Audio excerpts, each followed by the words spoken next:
the sidelines, and fans in the stands keeping doubly bright high. The gridiron fly guys, the green and the gold, yeah, they call it the franchise. The gizmos, the miles, the moves, the Kempleys, old spaghetti legs, Ricky Ray, Willie Bless, and whoever comes next to bring back the chip and add another brick to the legacy. Cause it's double E over everything. Double E is a legacy.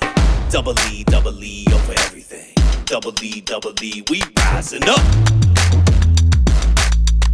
Familiar faces are back, not just to reminisce, but to rebuild and to win. Chris Morris and Ed Hervey, they return to the Edmonton Elks, ready to bring back the pride, the grit, the glory they once lived. Now in charge, they're putting the future of the franchise in the hands of two men who've been waiting for their shot. Tre Ford, QB1. Mark Kilam, finally a CFL head coach. Tonight in Vancouver, a new chapter begins. Old legends, new leaders, a roster full of hope, heart, and something to prove. Looking to make this the game the night everything starts to change towards bringing this franchise back to its glory.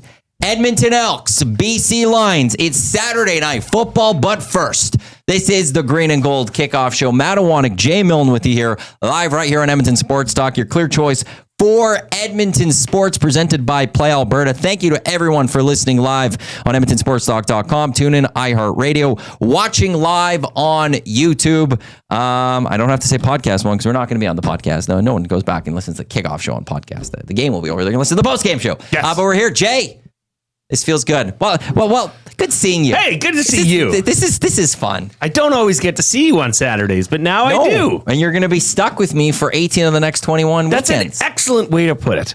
That's how it's going to go. This is exciting. I'm pumped. I'm ready to go. I hope you are pumped, ready to go as well. I know, Jay, you are pumped, ready to go.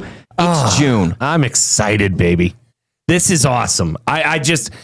I came to the studio and I saw Matt's beautiful face sitting there, and I could see his excitement, which I must say, as the coup of EST, usually your face is more of business mode, right? Unless we're in the hangout, you're usually in business mode. Yes. But I could sense the excitement from you. It gave me goosebumps. It gave me tingly feelings. And I'm ready. Let's go. We're ready to go. It's football season. Matt. That's how it happens. Season 2 of the Green and Gold Kickoff Show. We're live here at the Edmonton Sports Talk studios. As a heads up, we will be here all season. There's a couple of things that we've worked on that stay tuned for those ones, but we will be here. Your thoughts always welcome. Nasty chat, or you can jump into the inbox 780-218-9999. Rob from the Grove. Good evening, Maddie. Good evening, Jay. Good evening, Robin. Good evening to all of you as well. As we're ready to go. We're ready to get this going. And look, we've got a little over an hour's time till kickoff. Actually, I don't even know when kickoff's going to be today because Snoop Dogg is performing. I don't know if you've heard this. It's going to be sold out, 50,000 seat stadium, BC Place. Snoop Dogg is performing tonight. Usually that means kickoff will be a little bit later than usual in the CFL. But a little over an hour's time, the Edmonton Elks will take on the BC Lions for their first game of this season, as the Elks will open up their season out in BC. Let's get right into this. We got to get to our depth charts. I don't know if I updated this properly, but we have a breaking news when it comes to this. Jay's going to take a little bit of that info and run with it in momentarily, but I'll run through the Elks starting roster for you. For those on YouTube, there it is, except there might be a change. I just don't know if you could see it on the screen. Tre Ford, as I said in the opening, he is your starting quarterback. Something I wanted last season. I wanted to say that at opening day last season. I couldn't. This season, I can say that. Tre Ford, the starting quarterback. The men protecting him from left to right: Ivy, Cordy, Beard, McKellar, Evans II. Javon Leake and Green will be your running back and fullback to start. Dunbar, Gittins Jr., Mathis, Julian Grant, and Smith are your receivers. On the defensive line, on the defensive side, Barlow, Brickman, Serezna, Smith, your linebacking core. Morgan in between Anderson and Jackson. And Metier is the safety with the men on either side of him: Bynum, Ragumba, Williams, and Ford. Blanchard is the kicker. Grace is the punter. And Leake is going to start as your kick returner and your punt returner. Jay, injury report, I'll throw that one to you. Big note there. Breaking news. We'll start there. Yeah, so the breaking news is that Brett Boyko, who was on the depth chart up till literally 10 minutes ago, didn't practice Tuesday or Wednesday, was limited at practice on Thursday. It was listed as a game time decision. We just got an update seconds before the show started. Brett Boyko is out tonight, which means Mark Evans II will start at right tackle for the Double E. And also of note, Noah Curtis did not practice all week. I believe it was an injury suffered at Fan Day. Yeah. Because I saw that hulking man walking around. He's got a knee injury. He's on the 6-game injured list. Brett Boyko, of note, by the way, is only listed on the 1-game injured list. Well, he was questionable for today. Like he was went down on Thursday. Yesterday, the depth chart comes out. They said he was questionable. And right before the game, he wasn't available to go. That means to me he's close. Yeah, right. This isn't something to be really concerned about. This is just something that they're trying to be careful. One thing we got from Fan Day a lot from when we spoke to Ed Hervey, when we spoke to Trey Ford, they did put an emphasis on giving rest days and not being too hard throughout training camps. They want to be healthy coming to the regular season. And when you look at the CFL injured list, the Elks are the one team with the least amount on there. By design, Maddie. Exactly. By design. And like Noah Curtis hurts, and Brett Boyko hurts for tonight. But there's not a lot of other ones like the other teams are having to deal with. And that's where I think also on this one being a little cautious on Brett Boyko. And I like that. It's a long season we're about to come on here. 21 weeks, 18 games. If Brett Boyko doesn't feel like he can 100% go, he could give it 100% today. Why rush him at the beginning of the season? Well, and here's the thing, Maddie, is that Mark Evans II has taken reps all week as the starting right tackle. So he's been acclimated, if that was necessary, to this offense. So I don't know if it's going to be an issue. I mean, that's obviously something to watch. You don't have your starting right tackle. Better than not having your starting left tackle, though. Correct. I will say that. But still, whether it affects the run game or whether there's adjustments in the offensive game plan, to be determined. TBD, bro. The players to watch of the BC Lions. Nathan Rourke, the starting quarterback for the Lions, his first full season back in the Canadian Football League after spending some time in the NFL. Didn't look great last season when he came back, but also a guy that hadn't been a starting quarterback in a long time. So we'll see what he could have done after an offseason and training camp with the BC Lions. James Butler back as their running back after spending some time out in Hamilton. Katoy McInnes, Hatcher Sr., they are amongst the receiving corps. McInnes, the leading receiver last year. Matthew Betts, I was going to say Mookie Betts for a second there. Matthew Betts on the defensive end. He lines up on the side of Evans II. He's a really good defensive lineman. They brought him back from the Lions last year, the Detroit Lions. So that's going to be a key matchup, I think, to watch in this one as we get there. He's going to be tested a little bit there. But at the same time, if there's a quarterback I want in the backfield with potentially an O-line question mark, it's a guy like Tre Ford because he can move. To come on the show today, we will hear from Tre Ford. We will hear from Mark Kilam from their week at practice. We will get to our 3 stories of the game. We got our Play Alberta game day odds, which will feature something new coming. It's Jay and Matt's big play of the game. We'll get to that shortly here. We got predictions. We also got keys to the game. Weather for tonight. Usually it's a dome stadium. I don't know if it's open. It's 21 and sunny right now in Vancouver. They do have some special weather statement. Early season heat event is happening out in parts of Vancouver Island. That's what Environment Canada says. A heat event. I don't know what that means. 21 though and sunny. So maybe the roof will be open. But there's generally not much that happens when it comes to weather and BC plays. Because if there's anything of major forecast, things will be closed. The roof will be closed. So that is not of a factor. Dave in Section T, thanks for being on the Hangout a couple weeks ago too, Dave. Listening in while watching Tommy in the Hamilton versus Calgary game. His hair is heavily gelled for the wind, and all camera shots have been chest up, so unsure if he's wearing shorts. Nice jacket from Dave in Section T. Right now, the Stampeders looking really good to start this season. 28-10. Well, I did not have that one. I will say this. I'm looking to go, if this score holds up, I'm looking to go 3-0 in my weekly predictions, even against the spread, or pick 'em. So that bodes well for Double E fans as I am riding with the green and gold tonight. Obviously, it's game 1. It's week 1. Does not bode well for my lock shop parlay from earlier this week where we put 4 games into it. This is a game I actually should have took out. I just should have took it out. We have a question tonight coming up as well, too. But we're going to start today's show, opening discussion here on the Green and Gold Kickoff Show. Iwanyk and Jay Milne with you here. In 2 guys that we're going to be looking at and discussing a lot throughout this season a little bit. One is Tre Ford. And naturally, we're all going to be talking about Tre Ford. It's easy.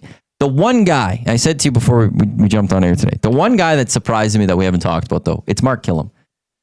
Like he is a rookie head coach. He has not coached a single game as a head coach in the Canadian Football League, and he seems to be like a forgotten man.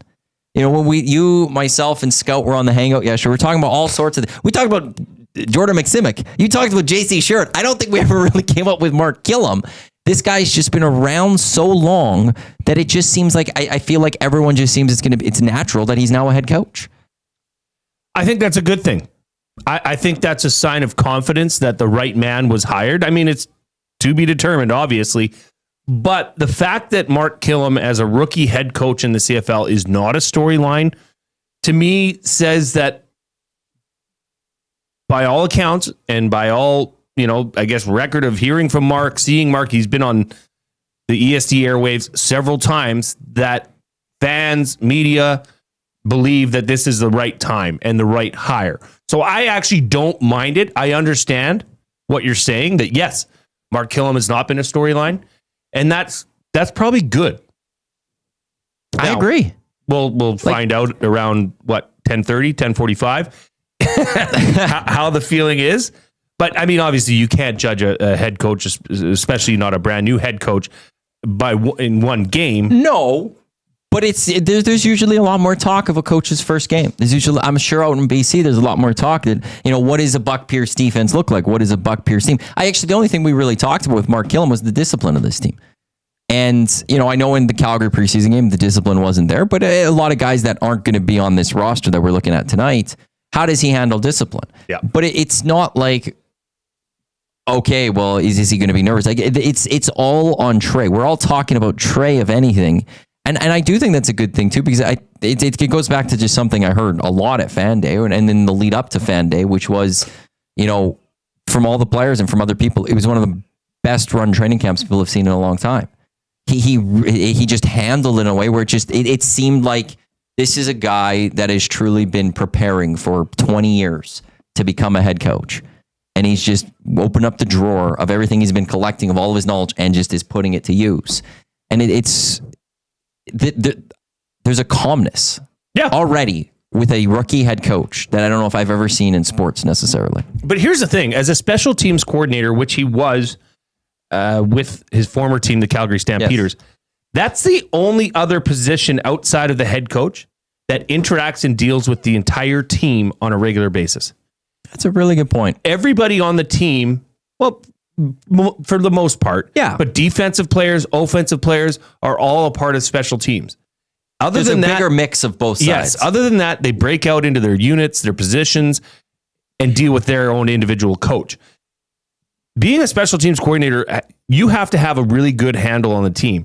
So, and last year he was the assistant head coach as well in Calgary, was he not? So, yes.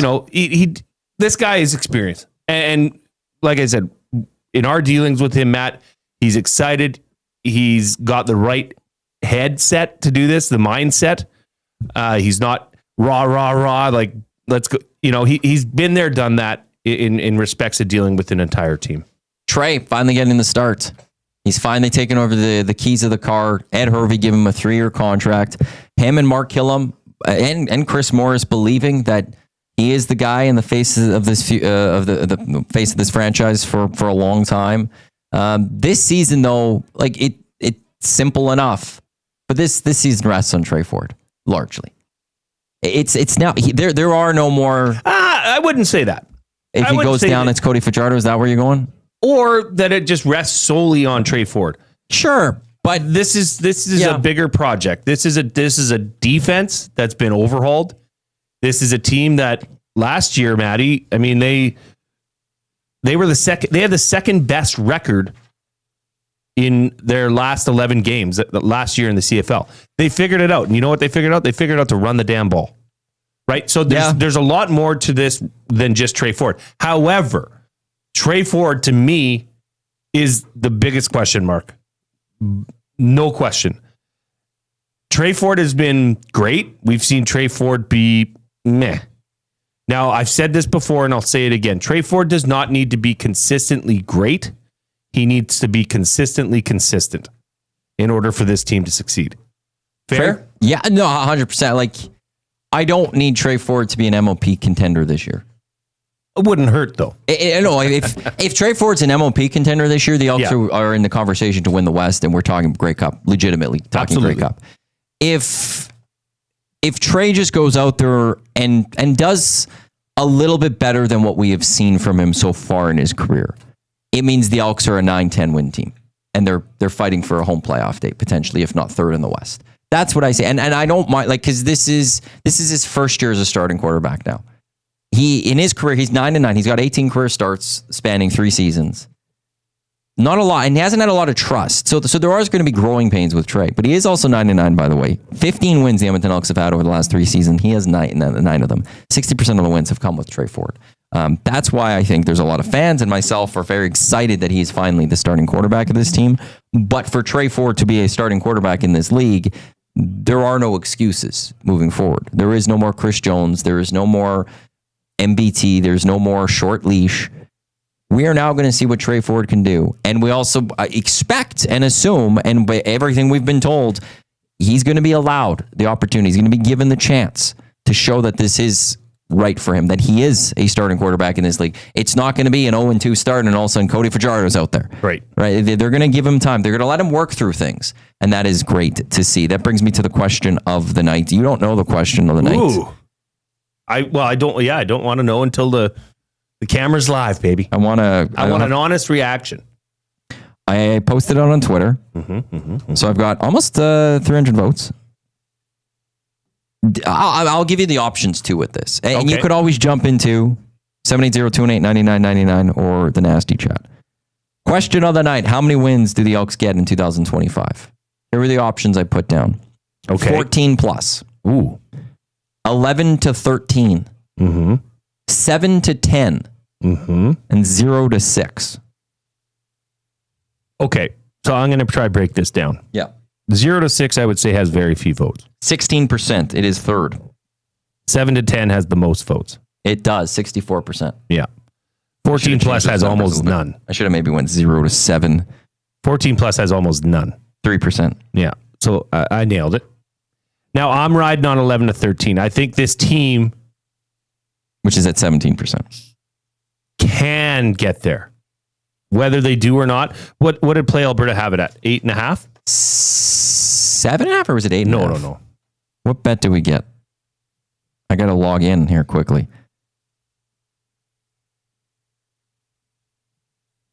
I think the Ticats just had a punt return touchdown. Look at us. Both logging in. What do we got this on? My bets placed show Jay's play 9 plus. So 8.5. Yes, 8.5. Last year was 6.5. Yeah, so 8.5. So I would say of the 8.5, I'm definitely leaning way over on that. But I will scratch the surface. I had them at 11-7. That's what I predicted on the Reed Wilkins show yesterday. And I'm going to stick with it. I think they can. We've broken down the schedule, but there's just so many answers. There's so many questions, Matt. So I'm going to throw a different one out there then too. Where do the Elks finish? Winning the West, hosting a playoff game in second, third place, crossover, missing the playoffs. I mean, where do the Elks finish in your eyes? Well, I don't know. I mean, look at Saskatchewan. They handled Ottawa on Thursday night. They did, but faced a lot of injuries. Yeah. Including Roland Milligan, who might have won the MOP last year. Or some will make the argument that he should have. Look what Calgary's doing to Hamilton right now. Mm-hmm. Now, that's not at all, to say that they're going to go out and win the Grey Cup. But if the West is competitive and the West is clearly ahead of the Eastern Conference, then I would say they're fighting for a playoff spot. If there is separation in the Western Conference, I think that the Elks can definitely compete for a home game playoff. Smith TM14 on the road in the West semi, so third place in the West. Yep. And you want to know something? I think a lot of people would accept that. A lot of people would be happy with that. Accept it? For sure you would accept that. You're making the playoffs. Yeah. The only thing I want is in the month of October, early October, I want a discussion of what's the path to hosting a playoff game. Well, we had that last year. Right, but whatever the conference, enough. That's what I want. I don't know if it was ever hosting, it was just making the playoffs. I guess making the playoffs. I want the discussion of hosting. Okay. Hosting a game at Play Alberta Field at Commonwealth Stadium. That's the discussion I want. They don't ultimately have to get that done. What they have to get done this year is playoffs. And even that one, it could be crossover in the end with how tight the West might be. But I need to see the Edmonton. We need to be doing a Green Gold Kickoff Show in advance of a playoff game this season. That's what we need to see from this team for that step forward. Let me ask you a question. Do you think the league as a whole and their fans would be shocked if Edmonton were to go into BC Place tonight and come out with a win? No. I think there would be shock. Because even though there's as much change as you and I know there has been to this team and the organization as a whole. I mean, last year at this time, you're still talking about a community-owned team. Yeah. Now there's private ownership. Things have changed. Chris Morris, Ed Hervey, you name it. I still think there's that level of doubt in wondering if the Elks can exercise their early season demons. The reason I say from across the league is like I had Dan Ralph on the Lock Shop a couple days ago. He writes for the Canadian Press, the CFL, longtime CFL I heard reporter. That. Great interview. He's a great guy. I asked who had more pressure this year, Nathan Rourke or Tre Ford, and he went Nathan Rourke. Absolutely. And he's a big fan of Tre Ford. He liked what he has seen from Tre Ford. I think outside the Edmonton market, there's a lot of people that are high on Tre Ford, that if Tre Ford goes into BC Place and help and leads the Elks to a victory, there'll be people going, no, this is what we expect from this team. I don't think it would be as shocking as you might think. People that are close to the team and follow the team and have seen the changes and have seen the change in culture, right? This is a team that has now recognized its past and moving forward as the double E, and there seems to be a bit of a transition into let's get the winning culture back here to Edmonton. That's easy to see for people that are in this market. I'm not sure if it is so far across the country. Dave in Section T, hosting a playoff game gives us one more tailgating opportunity. Dare we dream? That's true. Dare we dream, indeed. Tonight is a very interesting game, too. You've got Tre Ford going up against Nathan Rourke, two Canadian quarterbacks going at it as starting QBs for the first time ever in the Canadian Football League in an opening weekend game. You also have Mark Kilam going up against Buck Pierce, two rookie coaches going up at it. Mark Kilam, fourth Canadian head coach currently in the CFL. Mike O'Shea, Corey Mace, and Bobby Dice are also Canadians. But also great, like Buck Pierce, a guy that came up through the CFL. Yep. Quarterback, came up through the system, went through an OC. I love seeing these type of stories. So that's what we've got coming up between the Elks and the BC Lions. We will get to our three stories in a bit here, and by that, very soon. But right now, we need to get to our new segment to the Green and Gold Kickoff and post-game shows, and that's the Play Alberta Game Day Odds Check. And to start that, we also have to get to Jay and Matt's big play of the game. We're going to try to do this a day before every Elks game with our connection with Play Alberta. So head to playalberta.ca or download the app today. If you use promo code EST Sports and you deposit 20 or more, you'll get a $50 free bet. You could also use EST Casino when you deposit 20 or more and get a $50 casino bonus. But we're going to throw up a play for this game. You just click on EST Specials and it'll say Jay and Matt's big play of the game. And today it's plus 425, what we got cooking up. And Jay and I sat down yesterday for a bit and we discussed this. We went back and forth. We were changing numbers. We were seeing what we could do with this. So here's what we've got. Oh, sorry. To Smith TM14, I don't know if this is coming up. It's happened when two Canadian quarterbacks have played against each other, but not in the opening weekend of the Canadian Football League. Not in week one. That's the first time that's happening tonight. Here's what we've got for Jay and Matt's big play of the day. The Elks to cover 5.5 points against the BC Lions. Tre Ford to throw for 200 plus passing yards. Stephen Dunbar to have 50 plus receiving yards. And Justin Rankin. Oh, they spelled Justin. They have him Justin Ranking. Added a G at the end. 60 plus rushing yards. So plus 5.5 for the Elks. Tre 200 plus passing. Dunbar 50 plus receiving yards. Rankin 60 plus rushing yards. That is plus 425 up at the EST Specials at Coolbet. When we look at today's game, the Elks are the underdog. Plus 170 on the money line. The spread is 5.5. Over under set at 49.5. What do you make of that? Over. I agree. Over. I'm not sold on BC's defense. I also can't disrespect Nathan Rourke. And I think we're going to see more of a Nathan Rourke that we've seen in the past. I think there's going to be points scored from the BC Lions. I also think this Elks offense, which we'll get to right away here, they have the ability to score points. They do. It's just a matter, and that's a huge question. And I know we're going to get into the three stories, Matt, so I won't dive into it too much, but just so much change. I mean, top down, but coaching staff, players, personnel, have they got it together? Because that's really the only question here is if they've got it together. If they have, yeah, you could see a very high scoring game. Okay, I got to get into before we get to our 3 stories. We haven't even discussed it on the kickoff show yet. Chris Morris, Ed Hervey, they return. We did not talk about them at the end of our Green and Gold postgame show last year. We didn't know where this franchise was going to go with Larry Thompson finally, fully going into his first offseason at the helm as the owner of the Double E. Just what have you made of what you've seen from Chris and Ed from the moments they're hired to this moment that we're at today, which is season opener out in BC? Chris, I've worked with in the past, so I have a relationship with Chris. It's with the Golden Bears, most notably. I like the hire because I know him as a man. I know him as a person. I know him as a competitor, and he is somebody you do not want to compete against. What he did was go out and find what I think was the best available GM in the CFL. Yeah, I'm good now. We got to switch something up here. I just have to sit back. He went and found Thanks, Ed Hervey, who I think was the best available GM. Okay, so Chris's job has been excellent. Then Ed Hervey goes out and finds what many thought was the highest ranked candidate for a head coaching position in the CFL, and Mark Kilam. And then to double down, he went and stole the show in CFL free agency, bringing in key players in key positions. Not just players, not the best at this position, not the players that this team needed. D-line, defensive back. Really?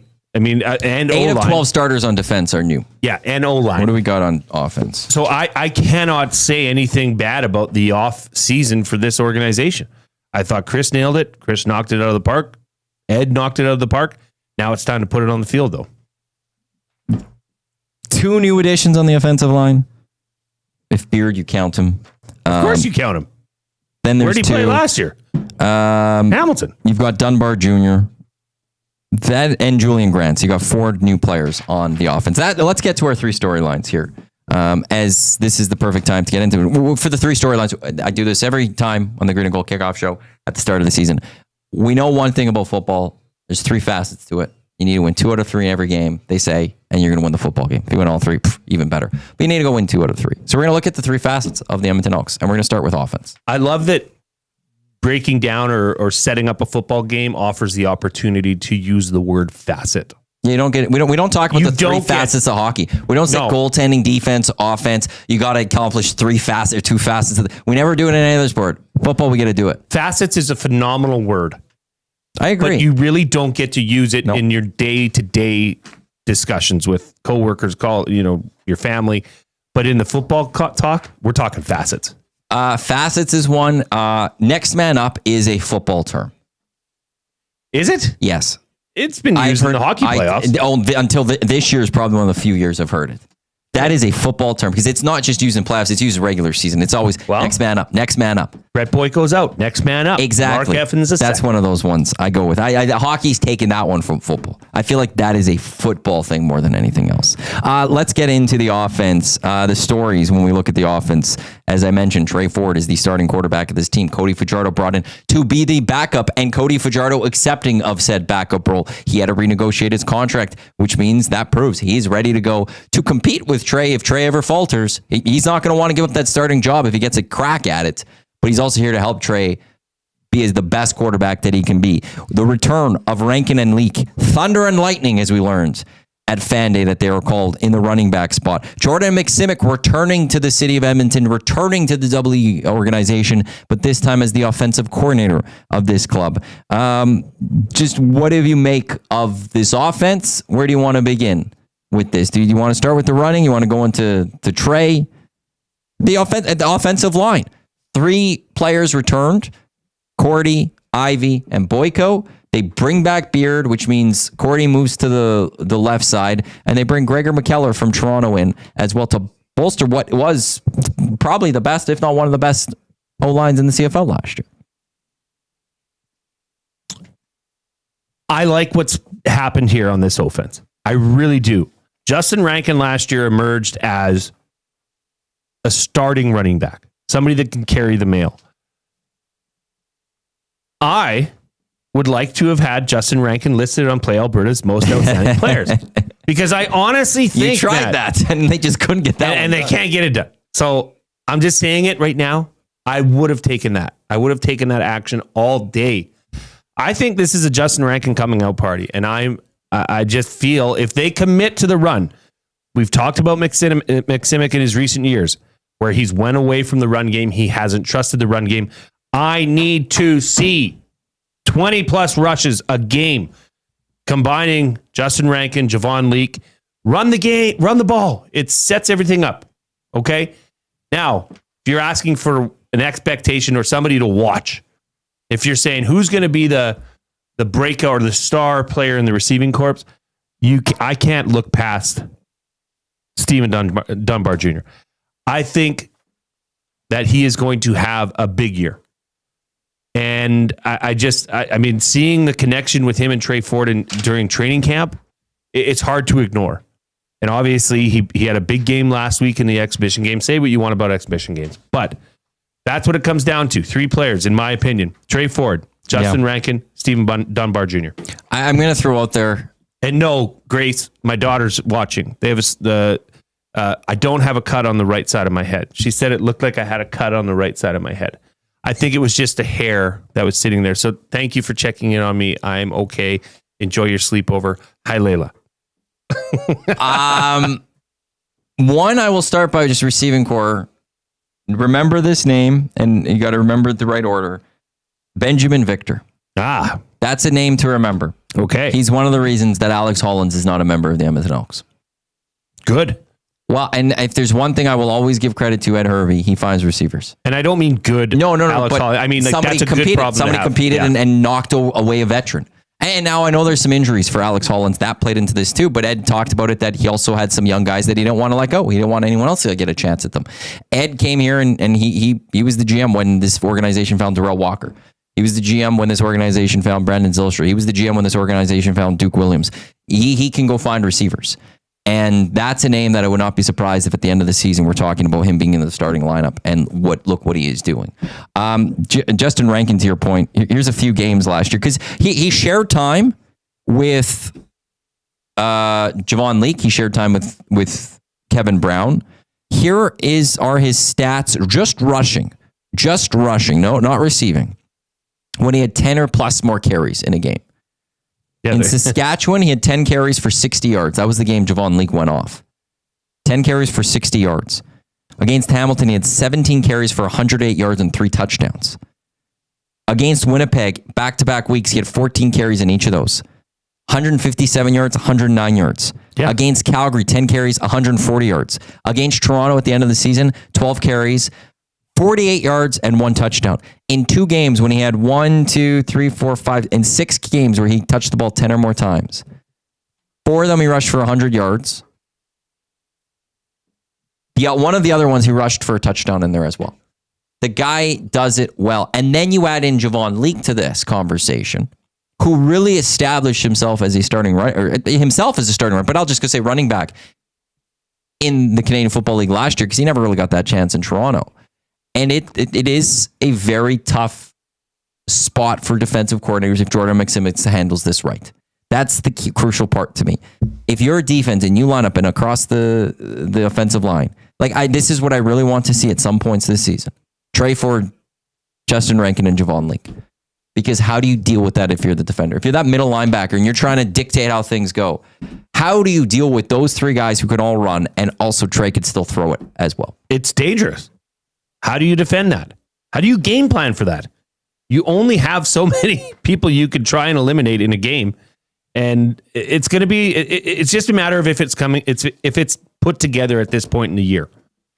I'm really excited to watch this offense tonight, because it's if they're on and if they're already connecting and moving in the same direction, it could be a lethal offense. And what did Justin Rankin say to us at Fan Day?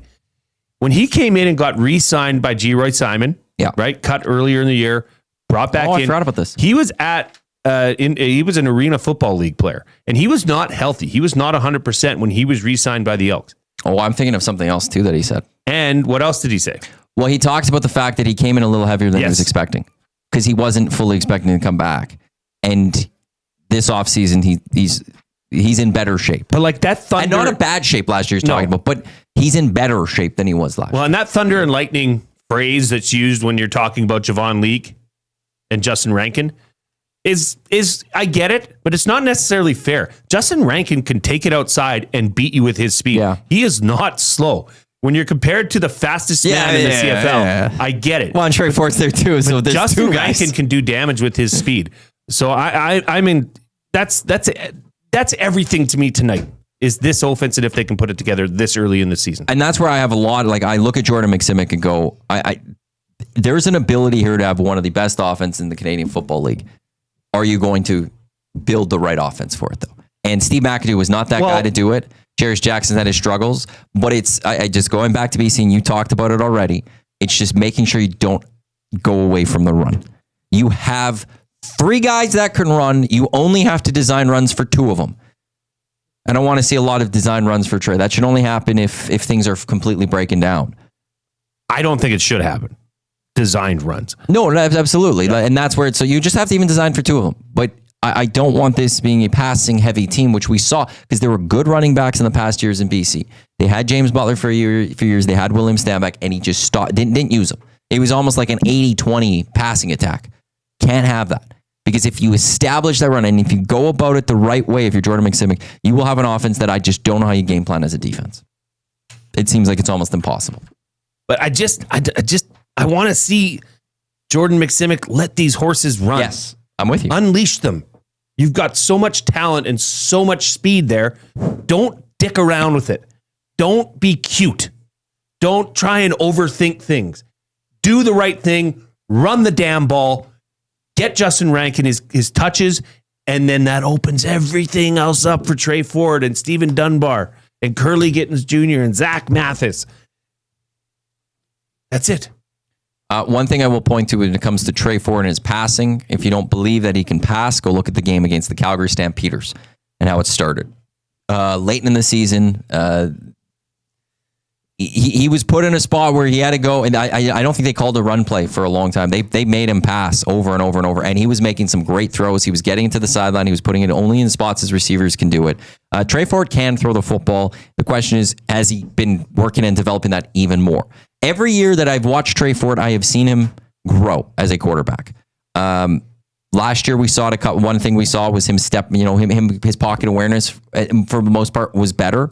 We saw him in that Saskatchewan. I'll still go to. He stepped up, made that throw. I think we saw him have the game slow down for him and not scramble as much. Although there was a game against Winnipeg where things weren't going well, and it seemed like he then just thought, "I got to run." So has he gotten that out of his system? We talked with him at Fan Day. He did not say he's faster this year than last year. Instead, he said he worked on putting on muscle. And then you asked him if he went to any baseball camps. He wasn't in on that one, but he didn't get what I was saying. But he did recognize that he does need to slide more, and that's all I want to hear from a quarterback. Is of the style of Tre Ford is knowing that I got to take less hits because I am important to this football team. So this is going to be an interesting offense. And as I said, I haven't even talked about the receivers, and you did that with Stephen Dunbar. Here's something else to consider as well, Matt, is that Tre Ford has never come into a training camp as the guy. You touched on it right off the start. This is his ball, his team, his offense. But that's got to factor into a confidence level for him. Yeah. Whereas he's never had that. We've never seen Tre Ford as an Elks fan base. He's never been seen as the guy. Here's the ball. You're our starting quarterback. That makes a huge difference to the psyche and the prep and the confidence of Tre Ford. And I hope to see some of that tonight. I really do. You want to talk defense? Let's go to the defense. Second story of the game is this defense. The defensive line outside of Noah Curtis, who is injured. He would have been the only real returning member of this defensive line. 3 new members, most notably from Toronto. Brinkman Serezna, who returns to the Double E, and Smith. Dimitri Maxey, who is the defensive line coach and assistant head coach of this team. He came from Toronto. JC Sherritt is the defensive coordinator of this team. The Toronto Argonauts had the best defensive line last year. 3 of those defenders are now on this defensive line. And their coach. You look in the linebacking core. We talked about Ed Hervey going about in free agency and targeting areas of need, not just getting best players.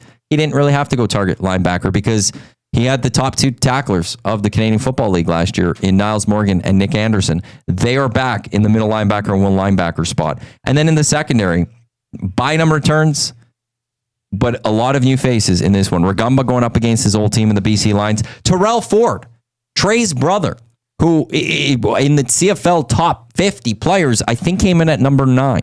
And Royce Metier in free safety. They're on this defense. Jay, the defense at times looked good last year, but there was a lot of times the defense did not look good last year. They were on the field too much. They allowed drives. They gave up points. What are you expecting from this Elks defense this year right now? And how quickly do you think we could see them come together? Matthew? Jason?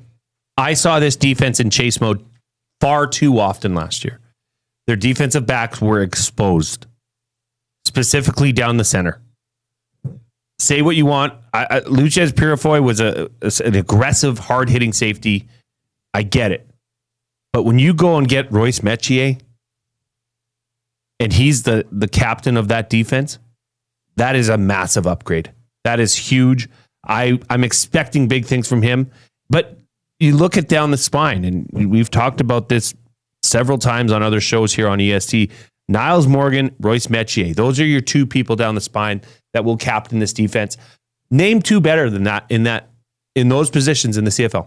Royce Metier, 3-time Grey Cup winner. The guy's good. The guy's good. He is an animal. Just the upgrades to this defensive secondary.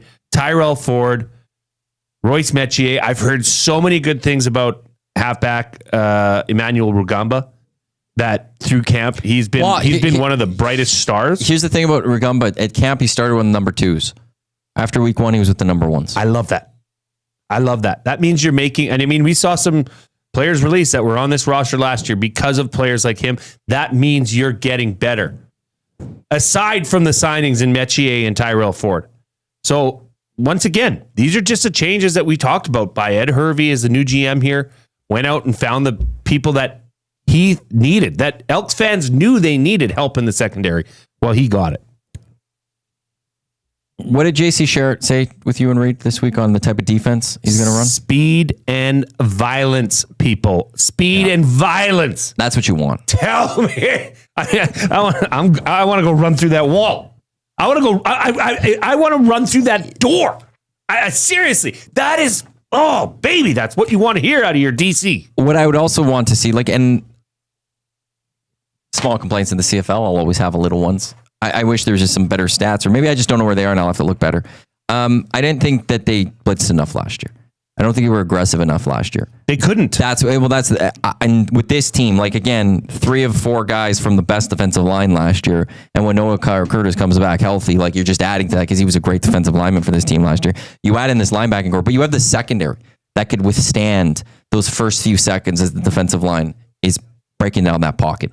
When you look at Bynum and Ford on the corners right there, just that in itself, the quarterback's going to have such a hard time. We presume, based look on paper, they should, that it gives your defensive line the time. And then the defensive line being able to get to that quarterback just allows your secondary to make sure that, what they say is if the quarterback has a lot of time and receivers can get open, it allows the secondary just to do their job a little bit better. And you know that all too well as a former member of the secondary.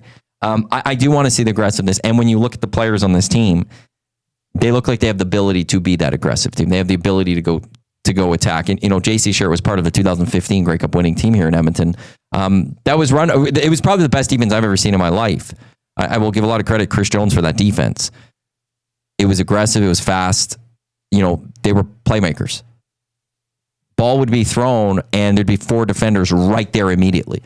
They were playmakers right there. And Nick Anderson, we saw that in the preseason already. What did Scout point out in the preseason game? He had 10 tackles in the first half. Stud. They've got players. They get to the ball. They're aggressive. They're physical. That's what I want to see. Ms. Fran H., you did not mention Cordell Jackson. Remember that name? Yeah, he's back. He's in the Sam linebacker spot. He's going to start in that Sam linebacker spot. But that's the thing. It's when you have a pairing like Morgan and Anderson, that's what it matters. It's that group right there. Jackson, if he could produce even better, awesome.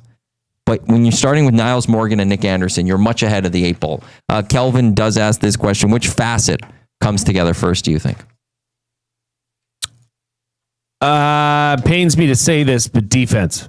Why? And it pains me to say it because I'd love the offense to come together faster, but I feel from an excitement standpoint. But I just feel defense is reactionary. Yeah. And these people that are on this depth chart have reacted for a long time at a very successful rate. Offense is about calculation and calculated moves and manipulation and timing. So sometimes that takes a little bit longer to get together. But hey, I just feel like this defense is going to show Double E fans just how I'm going to say it, how poor last year's version of this defense was, considering they had the rookie of the year in the CFL and a player that was up for the most outstanding defensive player in Niles Morgan. The upgrades are just massive and they're in the right spot. So I will say that the defense has no excuse but to come out flying. If there was a prop on Play Alberta for over under on sacks, I don't care what it is. I would take it. It'd probably be at 3.5 sacks, maybe 2.5. Or it could move a little bit. I'm taking the over, baby. Mark it. The Edmonton Elks also have a lot of Canadians, by the way, in this one. Mark Evans II. I'm assuming he's an American. I believe he was an American. He is, yeah. Yeah. They have 3 members of the O-line are Canadian. Gittins Jr., Mathis, and Julian Grant are Canadian in the receiving core. Green is their fullback. He's a Canadian. Ford is a Canadian. He doesn't count against the ratio. You got Robbie Smith on the D-line. You got Terrell Ford in the secondary. You got Royce Metchie in the secondary. That's when we were talking a little bit earlier also about Javon Leake and getting ranking on the field. It's Boyko is a Canadian. He goes down. It doesn't matter. You don't have to worry about the ratio. Exactly. That's the one thing about this offense defense that we're looking at too, is that if it's not like if you go with the 7 Canadians, you need to make sure you have solid Canadian backups in those positions. The Elks don't need solid Canadian backups necessarily. They need just solid American backups, because if a player goes down, a Canadian goes down, you don't have to worry about dealing with the ratio. You got a lot of great playmakers that are also Canadian. That goes so well to building a proper CFL winning team. It also goes well that there is this thing quickly where I think Toronto and Winnipeg won it last year. The 2 teams that play the most Canadians at the end of the year get each an extra draft pick. Only in the CFL, Matthew. Only in the CFL, but there's something there for you that if the Elks, based on this, they're in a good spot to maybe go get an extra draft pick at the end of the season. The third facet of this game, by the way, this is the Green Gold Kickoff Show. Matt Iwanyk, Jay Milne with you here on Edmonton Sports Talk. Your coach choice for Edmonton Sports, presented by Play Alberta. It is special teams. This is Mark Kilam's specialty. He's not the special teams coordinator, but it is his specialty. No Jake Julian. He's in Tampa. Cody Grace coming up from Calgary. Victor Blanchard is the kicker for now. Javon Leake, he's starting as the returner. This is the one that I have the most concerns about. Of course. Kickers. Well, only, yeah. You really want to get me going I'm actually pretty good early with Grace into the season on kickers, Matthew? Well, he is young. Here's all I'll say, Vincent Blanchard. I've watched you practice. You look consistent. I do have to see what happens when the bright lights are shining, young man. I saw the preseason. I hope, I wish, I pray that you are the answer at kicker for this team. Because I'll tell you one thing. There hasn't been many consistent answers over the past few years.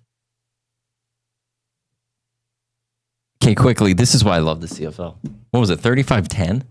It was blowout territory.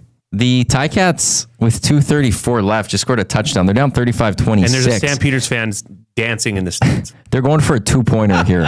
I don't like going for the 2 here. Why? I'd do it on the next possession. What was the score here? Sorry? It was down by 15. They're currently down by 15? No, they were. So now they're down by, take away 6. So 9? So they're down by 9, so they want to get down. The extra. Yeah, they're trying to do the 2.0. No, they have to get down by 7. Of course you got to go for 2. I would take, you can go down by 8 and it's 1 possession. No. You do it now. I don't. You do it now. Because you can only control what's in front of you. Then it's a 2-possession game. 2-possession game. Whereas if you just kick the extra point, it's 1 possession. I know, but if you get it and it's a 1-possession game, that changes how you're going to call your defense. Here's what Ed Hervey had to say. They should have handed that off. They got stopped. They should have handed that one off. He would have been in the house. See, now they have to go for a choice. They should have done that the next possession. Here's Ed Hervey was on with our morning show earlier this week. Ed was with Eric and Dave, and he was asked about Blanchard, and I listened to it, and I like what I heard from him, which was they don't want to let another good young guy go, and all of a sudden he's kicking for another team because they didn't give him the time. Yep. So they're going to give him the chance. He has he's done enough to earn the chance to be the kicker of this team and to work through it and grow. But also, what if I read between the lines of Ed was, but you also have to still produce to a degree. You can't miss 4 out of 5 kicks type thing, right? If he misses 4 out of 5 kicks, he's not on this roster. You can't be missing a kick every week. No, that's within 40. Like they're going to have to see some growth. They're gonna have to see some development. That like if tonight he misses a kick, it's not the end of the world for him. Like Trey, it's like you're not getting cut after this week. If he goes 3 for 4 tonight, that's fine. Even if he goes 2 for 4, depending on what those kicks are. If he missed a 47 and a 52 yarder type thing, I can see. Okay, you go, but he can't do that next week or in 2 weeks after the bye week. Like so, they're giving him the ability to keep this job. But Ed's also probably got one eye looking at other kickers, going, okay, you need to show something here too. They did drop off when it comes to punter to a degree, but Cody Grace is a good punter, and he also knows Mark Kilam coming from Calgary, so that's a good thing. I'm excited Javon Leake is back as the kick returner, though. This team needs him. That's why one of the reasons he's been brought in, just got to protect that football. Got to protect it. I like Cody Grace. From what I've seen, directional punting seems to be his specialty. He can pin you down in the corner deep, and that's something Jake Julian wasn't as good at last year. We saw a lot of singles from this Elks team. You might see better field position come out of it, take away the points. We're not getting into a Rouge discussion. Right now, 314 votes, 61.8% say the Elks are going to win 7 of 10 games this year, or 7 to 10 games this year. 17.7 say 11 to 13, 3.5 say 14 plus, and 17% say 6 or less. Yeah, I know. There's always the naysayers, which is fair. I don't blame you. The history of this team says that they're not going to have a good year. That's what it's been for a very, very long time. Let's hear from Tre Ford of your Edmonton Elks. We will hear from Mark Kilam as well. We got to get to our keys to the game as well as prediction. But here's the starting quarterback of the Edmonton Elks, Tre Ford, a couple days ago at the Media Vail after practice. What did you learn last week about the BC Lions that you can use this week? Yeah, it depends on, what they wanted to show, right? So we kind of have to take that into consideration. We looked back at some old film, right? But where it's going to be a go with the flow, that's kind of what week 1 is. Yeah, they're obviously going to be a different team. You guys are going to be a different team, too. You excited to kind of get it going for real now and put everything behind you from training camp, preseason, all that Yeah, stuff? For sure. This is what we wait for all offseason, right, is to start the regular season. And, I know some guys are like, it's crazy that we got a game this week. And then, next week it's going to be like, oh, man, it's crazy. We got a bye week. We just started, right? So definitely excited. I think everybody's ready to roll. Going to be a big crowd, lots of noise. I know you guys are pumping in some noise this week. How much of a factor is that for you?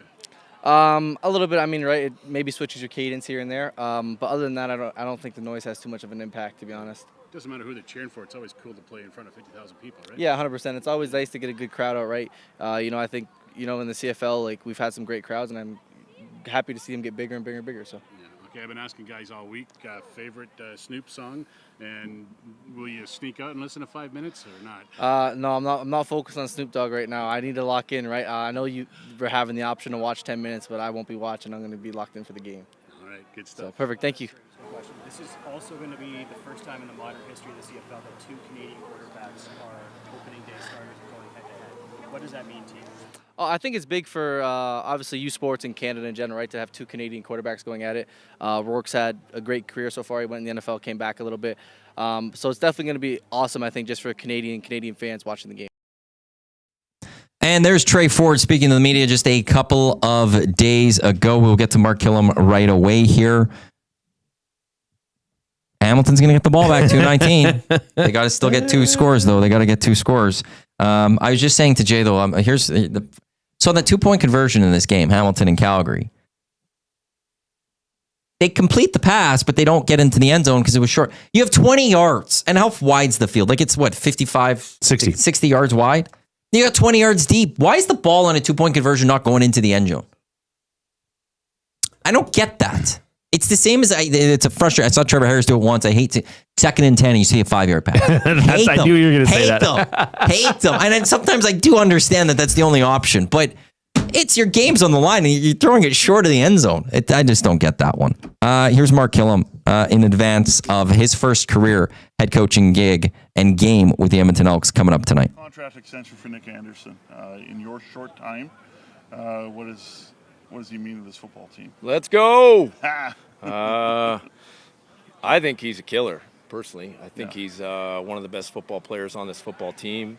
To have a guy like that has an ultra-high level of detail in all his assignments. I mean, an example, he was 4th on the depth chart in training camp at punt, not planning to get him any reps, goes in there, knows exactly what to do, and knock somebody on his ass on his first rep. So that's who Nick Anderson is.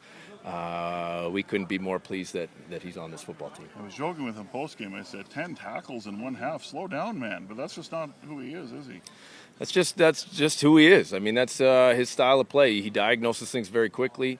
He can disappear behind big bodies, and when he does disappear, he's always showing up at the football. Speaking of diagnosing things quickly and getting things kind of in order, we know there's so much new on this football team. But can the defense come together fast enough, you believe, that will kind of help this football team in the early going of the season win football games? And I'm not trying to make your offense, that they won't be good or anything, but can this defense hold the fort enough for that offense to get kind of that gelling process accelerated? Yeah, I mean, well, we've got a lot of veterans on our defense. I think that's what you're alluding to. I mean, I think those guys, we brought them here for a reason. We've got, some tremendous players on that side of the ball, and we want to be a 3-phase football team, but certainly we're going to lean on our defense to establish that tone for us. The short work from Nathan Rourke, what did it look for you? I know it's just preseason, but 8 for 8's not bad. Yeah, I mean, he's a good football player. He knows where to go with the ball. He's athletic. He'll take off and run with it.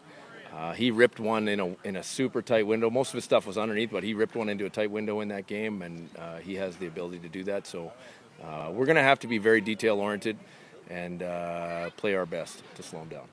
There's Mark Kilam, head coach of your Edmonton Elks. Elks Lions coming up just after 8 o'clock here as the Elks look to start their season for the first time since 2019. Start their season at 1-0. It's gone. What do we have as the numbers? Last year was 0-9, 0-7. Yeah, so 0-7 last year, 0-9 2 years ago, 0-3. Their last win in a game played in June or July happened July 14th, 2022, Matthew. It's wonderful, isn't that? Actually, I think in that time since... You have an odd sense of wonderful. In 2019, I think was the last time they won in June. Because I don't even think they did it in 2022. Man, I'm on it. I think they can win. I just can't deny the changes. It's a matter of if they're cohesive right now, as prepared and cohesive as the BC Lions. The question then I have for you. I know what the answer is. What's your keys to an Elks victory? You should know what the answer is. Run the damn ball. 4 words, Maddie. Run the damn ball. If you run the ball, you will be successful. That's it. Finn. Nice. For me, I'm going to look at the other side of things, and I'm going to look at the defensive line. It's getting that pressure. You would take the over on a 3.5 sacks. You got to get to Nathan Rourke. Allow your secondary to go make some plays with that ball being thrown in the air. Force Nathan Rourke to make a mistake in that, and just sack him and put that pressure and get that aggressiveness going. James Butler is back, but they've got some really good receivers. I force them to run that football if you have to. I want to see some sacks. The key to the victory today is don't give Nathan Rourke time. If you give him time, he's going to find one of his playmakers. He's going to make plays happen. He is a fantastic quarterback from what we remember, and if he can get back to that, which I think there's been a lot of reports from training camp that he's closer to being that can be scary. So it's going to be on that defensive line who, as we, I talked about it for agency time. It's not like they have to get used to new surroundings. It's not like they have to get used to people. We talked about the chemistry of a team. Well, on that defensive line, 3 of the 4 guys have the chemistry. They know each other. Their defensive line guy, the guy coaching them, they know him. It's one guy, not the rest of them, that have to get used to it. Your prediction. I like your key to the game. I like that. That's smart. It's very astute. Likewise. I'm going to add one more. Okay. Get off to a fast start. I like that too. Don't delay. Like you don't want to all of a sudden after first quarter we're talking about 10-0. Right. BC. Keep it close early, and that's going to bode well, I think, for this team. My prediction? Yeah. The Double E 34, the Lions 24. I like that. That'll be a fun football game. That was it. That's our first Green Gold Kickoff Show. That felt good. That was nice. Fun. This was good. Yeah. Yeah. Now we're going to go watch a football game. I know. It's great. Then what we're going to do after, we're going to sit right back talk in these about chairs. it. We're going to talk about it. It'll be the Green and Gold post-game show as soon as this game ends. So thank you to everyone. Elks and Lions coming up. Tre Ford era is now beginning. The Mark Kilam era is now beginning. The Double E era is looking, or this new era of Double E football as they look to get back to their glory. Many hope that it is beginning tonight. Elks Lions coming up just after Snoop Dogg out at BC Place. Favorite Snoop Dogg song? I don't know them by names. I got to be Gin and Juice. I don't know that. Gin and Juice. Laid back. Like if I heard them, I know him. Money on my mind. He was great at the Super Bowl halftime show. I'm just not. I'm not aware of it. Probably sick. Oh, Drop It Like It's Hot. Nothing wrong with that one. Oh, there's Gin and Juice. Do I know this one?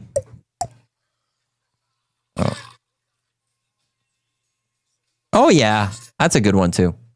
I wonder if we'll get any of that game. Reed Wilkins texted. He said, "Very good show."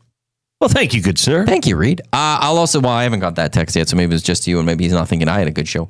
I hope also this is like the game's not starting like 8:30 tonight. Otherwise, I will be very, very upset. Thank you once again to everyone for tuning into the Green and Gold Kickoff Show here on Edmonton Sports Talk, your clear choice for Edmonton sports, presented by Play Alberta. As we said, Jay and I, we will be back as soon as this game ends with the Green and Gold post-game show. So you know where that is. EdmontonSportsTalk.com. Tune in, iHeartRadio, Apple Music, or YouTube, wherever you're doing this right now, wherever you're listening to this right now, watching this right now. Same things, although we'll have a podcast of that one as well. So we'll shout out to the podcasters as well. On behalf of Jay, I am Matt. Thanks for tuning in. Enjoy the football game. We'll talk to you once it's over. Boom. Done. Great.